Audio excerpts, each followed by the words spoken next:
So I decided to do a 3-art challenge video, and on my iPad I took a photograph of this blotchy piece of dirt on my kitchen floor before I cleaned it up, and I decided it would be really fun to turn it into an artwork.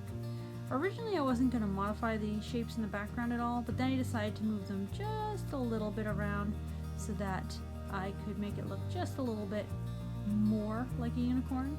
When I saw the blotch I thought, well, that looks like a unicorn. So I decided to do this art challenge, and I thought it would be pretty fun. I outlined the other blotch and was figuring out what to do when I decided, well, you know, it kind of looks like a building that's been made to look like a unicorn. So I went with a faraway city with a kind of reflection in the water and a snowy, mystical look with a giant building that looks like a unicorn. Well, I think it was pretty fun, and I hope you consider doing that art challenge for yourself sometime. Just take a photo of a random blotch or dirt or shape that looks like something to you. Next, working out on a random idea for a challenge is a new race I hadn't drawn before.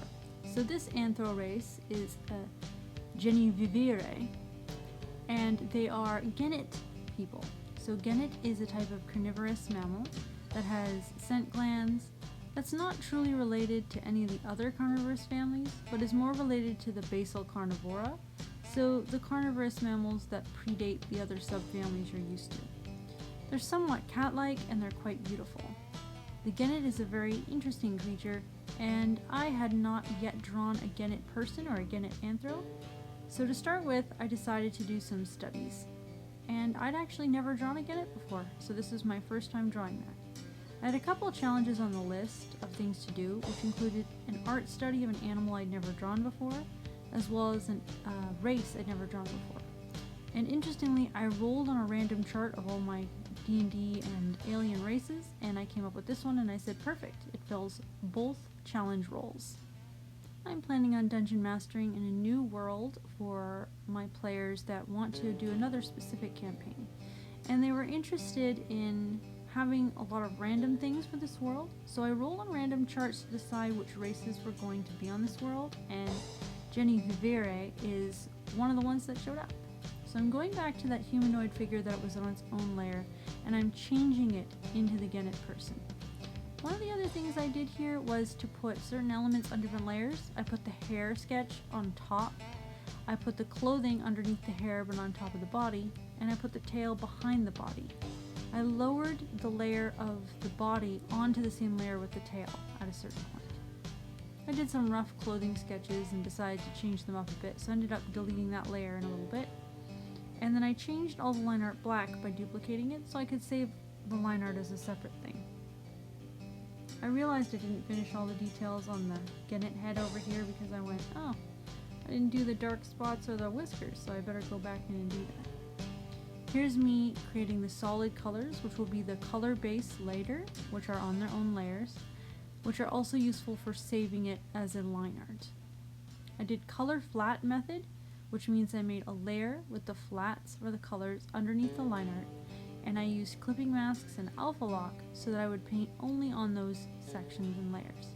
On top of everything, I did one layer that was able to be my top details, that wasn't alpha locked or clipping to anything, and I just painted on it to make everything fit together. I used alpha lock over the line art in order to draw just on where the line art was, and as I said, the hair was on a layer on top, then it was the clothing, and then it was the body. I didn't fill in any of the details underneath the dress that wouldn't be seen, because that would have kind of been a waste of my time. But in general, she would have more spots like the genet creature, and along the sides of her back and near the spine there'd be those rows of blotchy spots. But those would only show up if she was in the right position and wearing much more minimal clothing. This is also going to be an NPC in that campaign that the players will interact with. I haven't quite named her yet. So this is the third challenge in the video. I chose a random color palette. This is a screen recording of Procreate. The palette's called Josh I Knew You, and it is the colors from the screen grab I did a study of for a previous video of Josh Ramsey from I Knew You music video by Marianas Trench. And these are colors I took from a photo were basically a screen grab from the video. And I keep these color palettes because I can reuse them later. So this one actually, I spun through the colors up and down and I chose this one randomly. So this challenge I'm doing is random color palette plus only my artistic brushes in the art palette in Procreate.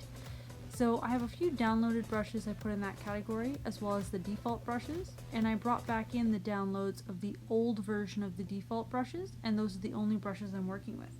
I'm changing the size and opacity of brushes, and I'm only selecting colors from the color palette, and now and then I'm doing a little bit of eyedropper picking up colors between those colors. This is more of an abstract challenge at first, so I made the background more of an abstract painting. And then I decided to go on in and do a person in front of that. But I was trying out the different brushes and trying a more loose, abstract feel for this painting, and that was actually part of the challenge itself.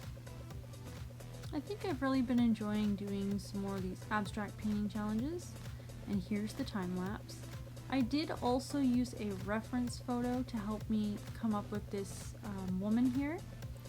And I changed her into an elf, and she's not the same woman at all. She's a completely different woman. The hair is a different color, the hair is a bit different. Some of the facial features are even a bit different, the ears. But it was just to help me have some sort of a guide to help me paint this. I went in with the different brushes and I was refining. This painting was also done as an art challenge for me to try out some of these brushes, practice using them, and also practice working things in more of a loose style. At certain points, I used the liquefy tool to help make corrections as well. I used the liquefy tool to help fix the hair a little bit, as well as to fix the lips and mouth area, because it was looking too small.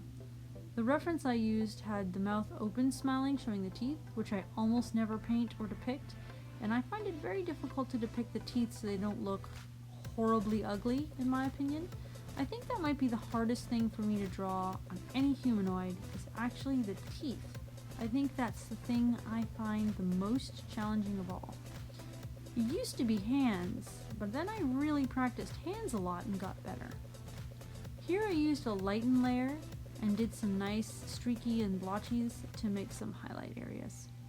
Well, I hope you enjoyed these 3 art challenges I did from my random list of different art challenge options, and I hope you look forward to another video. So sorry this one is late, but you know how life gets in the way sometimes.